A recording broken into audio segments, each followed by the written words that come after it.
वैवाहिक जीवनात वाद निर्माण होण्यामागे काही कारण असतात. संशय हे त्यापैकीच एक कारण होय. जोडीदाराचे विवाहबाह्य संबंध असल्याचा संशय मोठे वाद निर्माण करतो.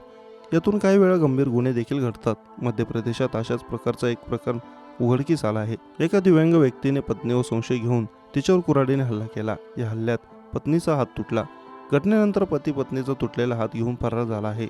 मध्य प्रदेशातल्या अशोकनगर जिल्ह्यात एक धक्कादायक घटना घडली असून पत्नी मध्यरात्री मोबाईलवर बोलत असल्याने तिचा दिव्यांग पती इतका नाराज झाला की त्याने तिच्यावर कुऱ्हाडीने वार केला.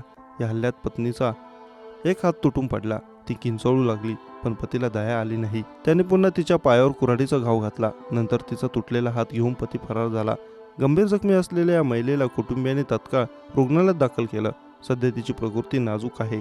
पोलिसांनी याबाबत गुन्हा नोंदवला असून तपास सुरू केला आहे. पत्नीचा तुटलेला हात पोलिसांनी गावाजवळच्या एका रिकाम्या प्लॉटमधून जप्त केला असून पण पती अजूनही पोलिसांच्या हाती लागलेला नाही. या प्रकरणी पोलीस पथक आरोपीचा कसून शोध घेत आहे.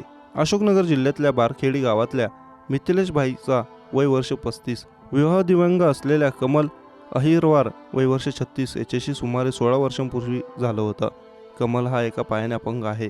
या दाम्पत्याला 2 मुलं आणि 2 मुली देखील आहेत. मिळालेल्या माहितीनुसार कमल अहिरवाला त्याची पत्नी मिथिलेश हिच्याबद्दल बऱ्याच दिवसांपासून संशय होता. ती लपून कोणाशी तरी बोलत असते.